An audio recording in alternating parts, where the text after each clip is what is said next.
당신은 9년을 견딜 수 있습니까? 불길한 예감은 현실로 나타났습니다. 한 명의 노동자가, 한 명의 이웃이, 한 명의 광양 시민이 귀천했습니다. 오늘의 대한민국은 수많은 노동자가 길거리로 내몰리고 비정규직의 고용 불안에 노심초사하는 와중에 노동조합 파괴와 노동 착취에 견디다 못해 세상을 등지고 있습니다. 그리고 언젠가는 광양에서도 이런 일이 있을 것이다라는 누군가의 잔인한 예언은 끝내 현실로 우리 곁에 다가오고 말았습니다. 이에 시민사회는 이와 같은 불행한 일이 다시는 발생하지 않도록 고 야후건 노동자, 포스코 이지테크, 인권유린 범시민대책위원회를 구성하고 해결 촉구 활동을 전개할 것을 천명합니다. 노동자를 노동 현장에 못 가게 한 이들은 누구인가? 고인은 노동자의 권리를 주장했을 뿐인데 회사는 9년여의 노동조합 활동 속에 CCTV 카메라 감시, 집단 따돌림, 감봉, 대기 발령, 2차례 정직, 2차례 해고 등으로 헌법을 유린하고 최소한의 권리마저 무시했습니다. 노동 탄압을 넘어 노동자를 학대한 것입니다. 그리고 끝내는 자살을 강요한 것입니다. 그들은 누구입니까? 우리는 인권을 무시하고 알량한 돈 몇 푼 지원으로 생색내며 동방성장과 사회적 책임을 다한 것처럼 행동하면서 속으로는 비리기업으로 골마터져 검찰 수사를 받는 세계 초일류 갑질기업 포스코와 박지만의 이지테크가 있음을 알고 있습니다. 노동 탄압은 인권 유린입니다. 범시민대책위원회는 고 양우건 노동자의 가해진 노동 탄압을 인권 유린으로 규정합니다. 고인에게 가해진 인권 유린은 인간적 모멸감을 주는 인권 말살의 현주소를 여실히 보여주고 있습니다.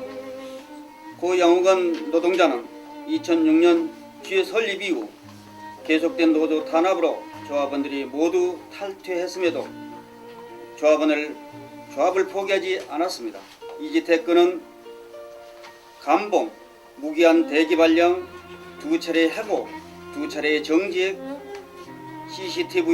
CCTV 카메라로 감시하며 책상 앞에 대기 발령, 집단 따돌림 등 열거하기 어려울 만큼 온갖 인권 유린을 자행해 왔습니다. 인권 유린을 자행한 이들에게 경고합니다. 누가 고인의 꿈, 새 먹이가 되고픈 꿈조차 막는가? 양우건 노동자는 떠났습니다. 그리고 고인을 죽음으로 몰아친 이들은 분명히 존재합니다.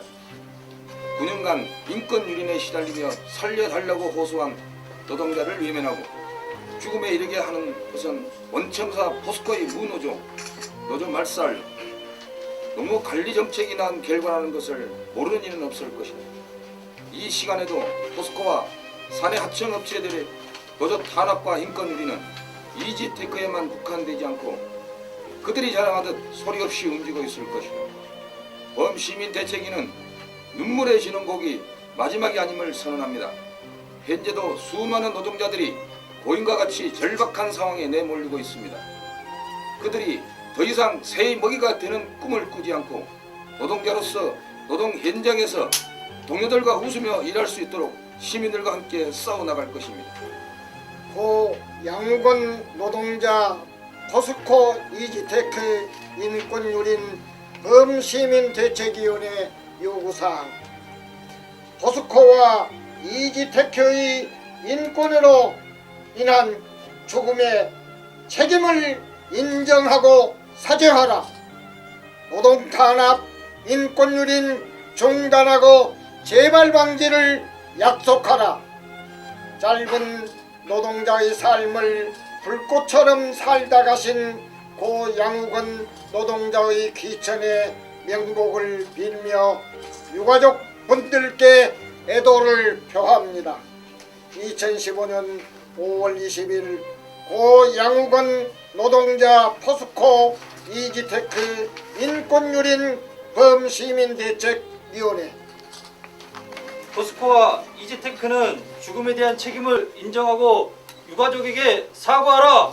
사과하라. 사과하라. 사과하라. 노동탄압, 인권유린 중단하고 재발 방지 약속하라. 약속하라! 약속하라! 약속하라! 대법원의 해고를 거치고 거의 명백한 부당 해고고 대법원에 가면은 반드시 바뀌는 것을 회사도 알고 있습니다. 그렇지만 일단은 해고를 시키고 옵니다. 그 기간 동안에 노동자는 너무나 힘듭니다. 소송을 해야 되고 생계에 문제가 걸리고 그리고 한 2년에서 3년 정도의 법적인 싸움 끝에 대법원에 승소를 하게 됩니다. 그럼 회사는 그냥 그동안에 주지 않았던 임금 지급하고 끝내버립니다. 그리고 복직을 시켜버리죠. 복직을 시킨 다음에 현장에서 일하던 노동자들, 몸으로 하던 노동자들은 그 일을 해야 되는데 그 일을 시키지는 않습니다. 이런 사무실 같은 데 갖다 놓고 컴퓨터 한 대 이렇게 놓고 거기서 업무를 보라고 이야기를 합니다. 인터넷도 되지 않습니다. 그리고 위에는 감시 카메라가 설치가 돼 있죠. 항상 머리 뒤에선 감시 카메라가 있고 인터넷도 되지 않는 컴퓨터 책상 앞에서 그리고 현장에서 몸으로 하던 그 노동자가 거기서 할 수 있는 것이 과연 무엇이 있겠습니까? 그리고 회사를 그만두거나 조합원을 탈퇴하게 되면 현장으로 보내주겠다 이렇게 얘기. 현재 그 이지테크에 근무하던 양호건 노동자가 스스로 목숨을 끊었는데 왜 포스코에게 그 책임을 묻냐 이렇게 의아시하는 부분이 있을 거라 봅니다. 그 내용에는 보면은 포스코가 그 외주 파트너사나 하청 업체를 평가하는 제도 중에 KPI라는 제도가 있는 걸로 알고 있습니다. 그 제도는 조직 안정 항목을 20점을 주는 걸로 이렇게 알려져 있습니다.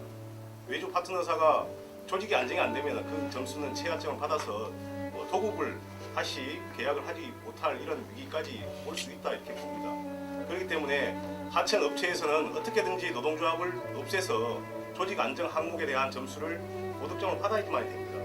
20점이라고 하는 것은 100점 만점에 20점이라고 하면 이건 굉장히 영향력이 큰 것입니다. 그래서 이것은 제도에 의한 살인이다라고 이렇게 표현할 수 있습니다.